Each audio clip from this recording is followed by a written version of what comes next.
Hello everybody and welcome to the very first edition of the KLTaylor Marketing Newsletter. Now, you're probably asking yourself, hey, what's this guy doing on my computer screen and what on earth is the KLTaylor Marketing Newsletter? Well, dear listener, I'm glad you asked. My name is Damian Pickett and I'm part of the KLTaylor Marketing team. And I will be hosting this month's newsletter and hopefully months to come.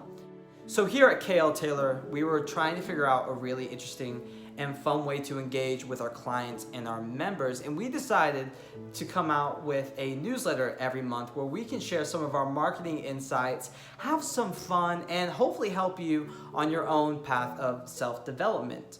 Every newsletter is going to have a different theme that we're going to explore every month that will benefit ourselves and also our businesses. And below, we're going to share some resources that we found beneficial for our own business in the past month. And of course, we're going to have some fun on the way, and I'm going to share a video with you every month that made us here laugh, and hopefully will make you laugh too. Starting with this one, it's pretty topical. It goes with our theme about enjoying the journey. Here you go.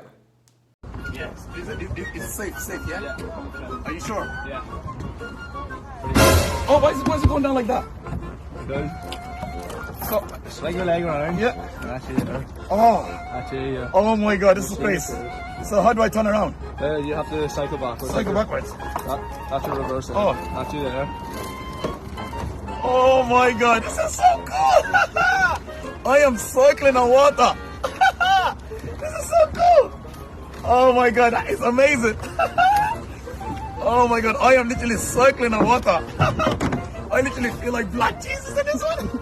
Oh my God, that is crazy, man. Oh, this is crazy. Look at this. Look at this. Oh my God, this is amazing. I love Camarena. Oh yes. Look at this. Look at this. Now, I think we all can aspire to enjoy the process very much like that guy did.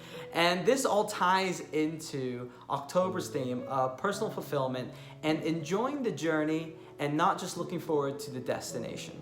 Focusing on the journey and not the destination is so important because while your marketing goals may be to increase attendance at an event, increase memberships or member renewals, etc., realize that your communication at each step of the process can and should play a big part of fulfilling your mission to bring awareness to your core mission. That means the process of reaching those marketing goals is just as valuable, if not more valuable, than just attaining those statistics. And I would like you guys to ask yourselves the question, where in your processes could you bring more meaning and joy to you and your audience? And while you're in the process and journey of life and business, it's important that you stop being negative with yourself. It is going through the challenges that our character is developed and eventually revealed. The journey is about exploring who we are as a person and who we want to be through these challenges that we are currently facing. It's very important to ask ourselves, how can you bring out more of the person you want to be in the challenge you are currently facing? And if we're less negative with ourselves in our own journey and try and find the more fun side of things, hey, we might be able to laugh like that guy. Oh my God, this is so cool. I am cycling on water. This is so cool.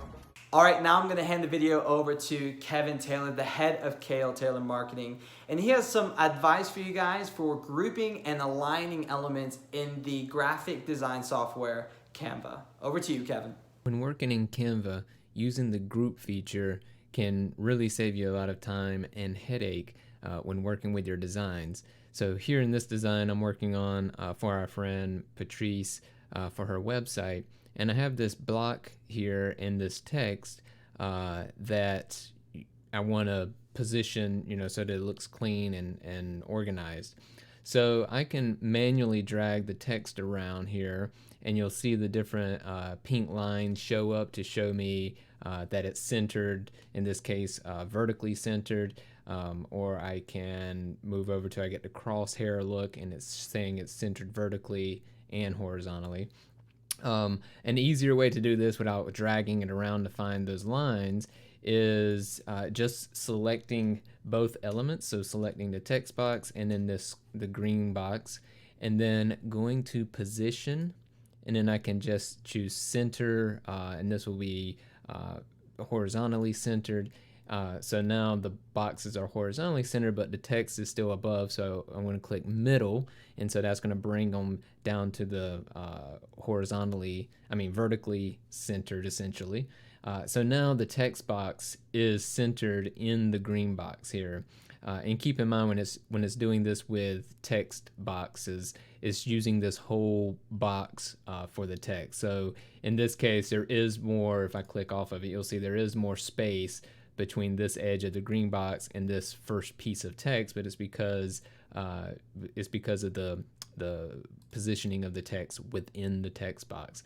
So if I really wanted to center this, I would just select the text box, go up to the alignment for the text, and I would center the text, and then that way it's perfectly centered. But in this case, I like the left-handed alignment. So now that I have these positioned like I want them, instead of me, clicking one, dragging it down, and clicking the other and dragging it down, let me undo that real quick. I'm actually going to select both of these blocks or elements, so the text and this green square here, and I'm going to click group. And so that locks the items together, so when I drag them, they move together. So this makes it a lot easier to move things around. Another thing, so now that I have these grouped, now let's say I wanted to align this box in the text with her name down here. So same way before, I can select the group with the text in the green box and her name, and use the positioning feature again. And so I can use the different auto alignment options here. In this case, it's not going to really work the way I want because I want the name below it, but just so you can see how these features, even once you've grouped it, you can use the alignment features with other things. And then the final thing I'll show you here with this is if I select this group here with the text in the box as well as her name, if I'm moving it around, it'll show me when I'm centered. So you see that the dashed line there, that means I'm centered on that element. But if I look for the solid line, that means it's centered in relation to the whole design. And so it's taken into account all of this since I had it all selected. So it's showing me that all these things combined are now centered, which is the look I was kind of going for here with a little bit of an overlay there. So hopefully you'll find that useful in working with Canva, grouping things and using the positioning tools to align things. And if you're ever working with something and you don't want it to be locked together anymore, you can always click on it and then click ungroup, and now you can move the elements individually again. So hope you found that helpful. If you guys have any more questions about Canva and editing designs, don't be afraid to reach out to us and we'll be more than happy to help you. Make sure you guys check out the resources down below where we have a few articles that have helped us over the past month, including one about hiring young members to your team and the importance of doing that. And until next time, guys, I'll see you next month for the next edition of the KLTaylor Marketing Newsletter.